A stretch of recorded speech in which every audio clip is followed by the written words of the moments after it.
hyvin monessa mielessä kunta tai kaupunki on oikeastaan kodin jatke.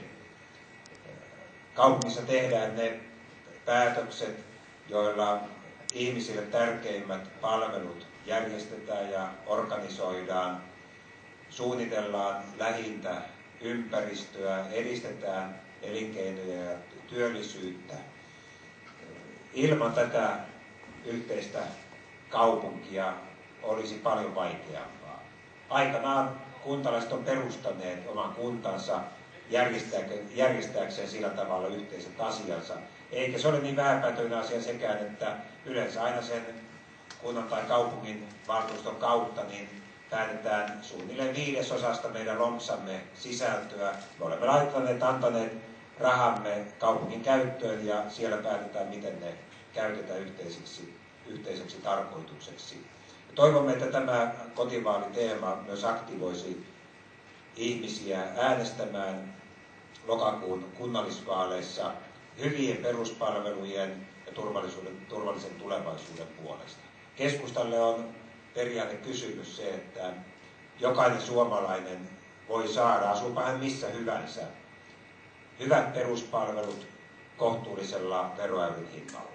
Sen tähden valtio harjoittaa tuntuvaa tasauspolitiikkaa, jolla valtion avustusten avulla siirretään varoja vauraimmilta alueilta niihin kuntiin ja kaupunkeihin, jossa omat voimavarat eivät riitä.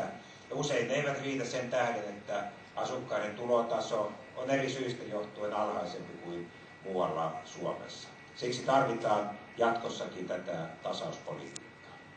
Mutta tähän alkuun muutama sana myös yleisemmästä talouskehityksestä, jossa nämä maailman tyrskeet ulottuvat myös tänne meille Suomeen. Erityisesti Yhdysvalloissa ja sen seurauksena läntisessä Euroopassa meidän tärkeimmillä vientialueilla on selviä vaikeuksia. Ollaan menty selvään suhdannelaskuun, jopa taantumaan paikoitellen, ja myös Suomessa tämä tuntuu. Hallitus on kyllä käynnistynyt toimenpiteet, joilla pyritään sinällään kohtalaisen vahvaa asemaamme hyväksi käyttäen, huolehtimaan myös siitä, että kotitalouksien ja kotimarkkinoiden luottamus säilyisi vahvana Suomessa, ja ensi vuoden aikana kotitalouksien ostovoima kauttaaltaan kaikkialla Suomessa kasvaa tuntuvasti, ja edellytykset siihen, että kotimarkkinoiden avulla työllisyys pidetään myös tässä laskusuhdanteessa ja tämän suhdannekuopan ylitse mahdollisimman korkealla, ovat olemassa ja ne ovat hyvät. Tavallisesti aina kun valmistaudun näille kierroksille, niin saan aina viranomaisilta erilaisia muistioita mukaan luettavaksi. Tälle matkalle taisi tulla ensimmäisen kerran tuli ministeriöstä sellainen muistio, jonka otsikko oli jotakin siihen tapaan, että pahimmat työvoimapulan alat Lapissa. Tällaista asiakirjaa aikaisemmin ei ole tarvinnut antaa. Nyt myös Lapissa, johtuen viime vuosien suotuisesta talouskehityksestä, on jo alakohtaista työvoimapulaa samaan aikaan, kun täällä on edelleen yli 10%, jopa 15% työttömyysalueita. Mutta verrattuna 90-lukuun kehitys on ollut valtaisan nopeaa, ja nyt myös talouskasvu ja työllisyyden parantuminen tuntuvat Lapissa sen eri alueilla reippaasti. Tälläkin seudulla, varsinkin kun mennään tästä pohjoiseen päin, voidaan luetella useita isoja käynnissä olevia sekä palvelun rakentamiseen, kaupalliseen toimintaan liittyviä hankkeita, matkailun kehittämistä. Aivan jättimäisenä hankkeena tulee olemaan mahdollinen rautakaivos tästä jonkin verran pohjoiseen päin. Tämän tyyppisiä aiheita, jotka ovat nostamassa tämän seudun työllisyyttä ja parantamassa tulevaisuuden näkyviä huomattavasti. Tämän positiivisen kehityksen rinnalla tapahtuu koko ajan myös rakennemuutosta toiseen suuntaan, ja myös Stora Enson ja UPM-10 toissapäivänä ilmoittamat supistukset suomalaisessa metsäteollisuudessa, ne koskevat myös pieneltä osaltaan Kemiä. YT-neuvottelut tulevat aikanaan näyttämään, kuinka suurista menetyksistä täällä on kyse. Mutta metsäteollisuuden osallakin on sanottava se, että näiden toissapäivän erittäin rajujen uutisten ohessa kuitenkin ne linjasivat selkeästi myös metsäteollisuuden tulevaisuuden puolesta. Jos paperi ei enää maailmalla kaupaksi käy, niin kuin se parhaina aikoina kävi, niin metsäteollisuuden pitää kehittää uusia tuotteita ja panostaa niihin, ja nyt nämä yhtiöt on selvästikin tämän tekemässä.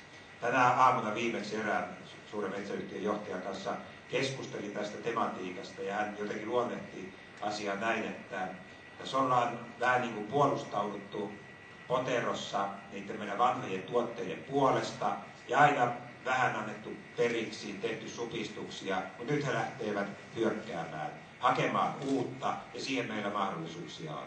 Meillä on kasvavia luonnonvaroja, metsät kasvavat huomattavasti enemmän kuin metsistä puuta otetaan ulos, ja kunhan vaan huolehdimme osaamisesta, siitä, että kustannuskehitys pysyy kohtuuden rajoissa ja pystymme kehittämään uusia tuotteita, niin raaka-ainetta ja työntekijöitä meillä näiden uusien tuotteiden tekemiseen kyllä on. Ja tässä mielessä metsäteollisuus ei ole Suomessa menneisyyden laji, vaan myös tulevaisuuden ala.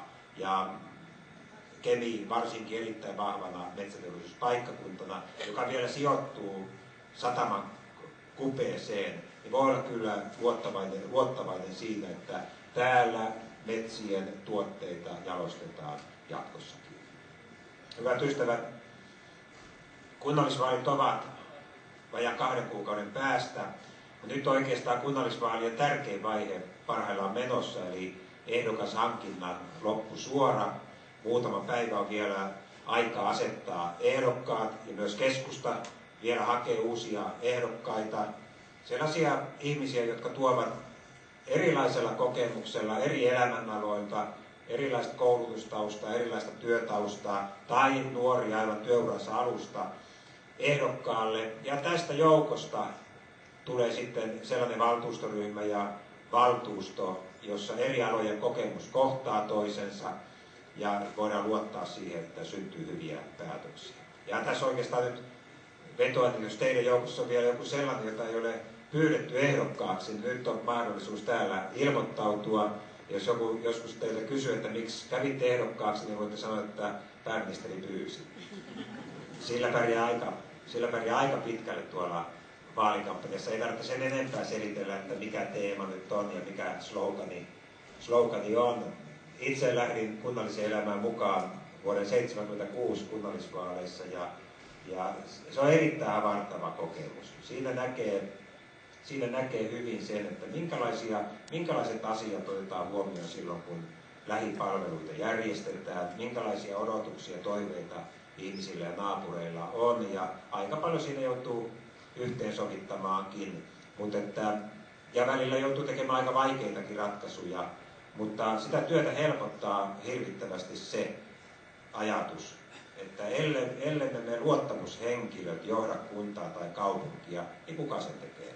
Ei sitä Helsingistä johdata, eikä sitä pidä jättää virkamiesjohdon varaan, vaan kuntalaiset itse muodostavat kunnan, päättävät miten rahat käytetään, miten palvelut organisoidaan, ja nyt on aika koota se joukko, joka tekee tämän työn seuraavan 4 vuoden aikana. Ja se joukko pitää koota kaupunkilaisten itse, ja keskusta on sellainen väylä tälle vaikuttamiselle, jossa tietyt arvot ja periaatteet kohtaavat. Ja näitä arvoja ja periaatteita ovat yhdenvertaisuus, tasa-arvo, alueellinen oikeudenmukaisuus, se, että jokainen suomalainen asuinpaikastaan tai varallisuudestaan riippumatta voi saada jatkossakin tärkeät peruspalvelut kohtuullisella veroeuron hinnalla.